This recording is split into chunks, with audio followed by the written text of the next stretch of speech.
Leo sits alone, a silhouette in a room that holds the ghosts of his ambitions.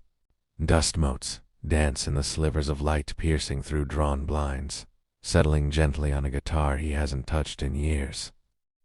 A stack of canvases, waiting for a brush that never comes, and a typewriter, its keys, silent under a thin gray veil. This room isn't just a space, it's a museum of his forgotten dreams, each object a testament to a promise he made to himself, and then broke. The air is thick with the scent of stagnation, a heavy quiet that echoes the silence within his own heart. He exists here, but he isn't living. He is a curator of his own potential, carefully preserving it until it has fossilized into regret. The cycle is a quiet, insidious thing. A notification glows on his phone screen, an email for a job opportunity, a path he once craved. He glances at it, a flicker of interest, quickly extinguished by a wave of apprehension. He lets the screen go dark. Across the room, on a small table, a text bubble appears as if conjured from the air, glowing with the words, "Not the right time." Later, his phone buzzes with a call from a friend, a lifeline to the world outside.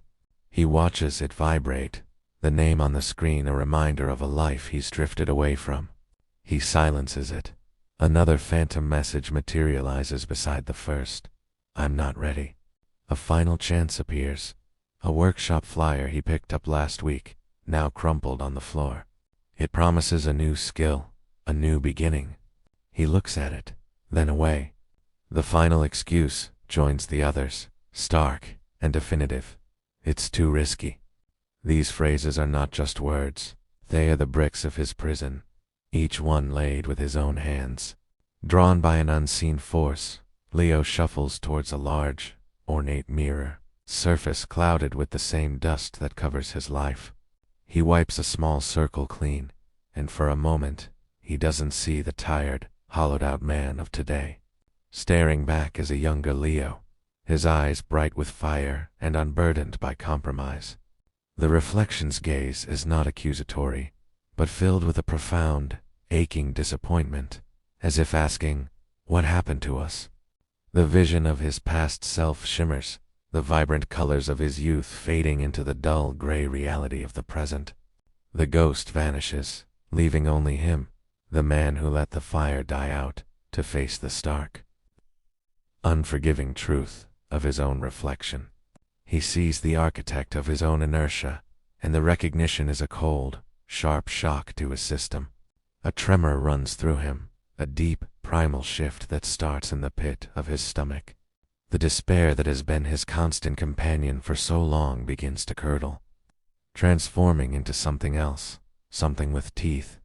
His hand, which has lain limp in his lap, clenches into a tight, white-knuckled fist. His jaw sets, and his eyes, once vacant, now burn with a nascent resolve. It is a quiet declaration of war against the inertia that has held him captive. With a purpose he hasn't felt in ages, he rises and strides towards the dusty typewriter.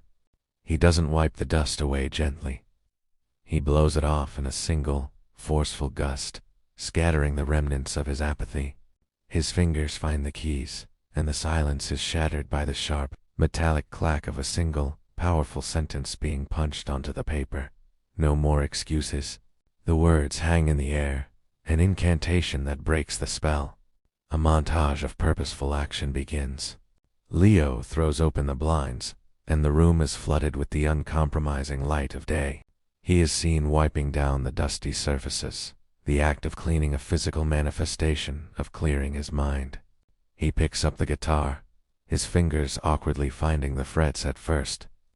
But soon a simple, clear chord rings out, filling the room with sound for the first time in an eternity. He uncovers the canvases, not with a grand vision, but with a simple piece of charcoal, sketching a rough, imperfect line of start. With each action the room seems to breathe again, the colors growing warmer, the atmosphere lighter. In the final scene, the camera finds Leo not in a moment of triumphant success, but in quiet, focused engagement. He is hunched over his guitar, his fingers moving with newfound confidence, a small, genuine smile gracing his lips. The music he plays is simple, unpolished, yet it is his. The focus is not on a cheering crowd or a finished masterpiece. It is on the profound peace that settles over him. The purpose found not in the destination, but in the simple, courageous act of finally beginning.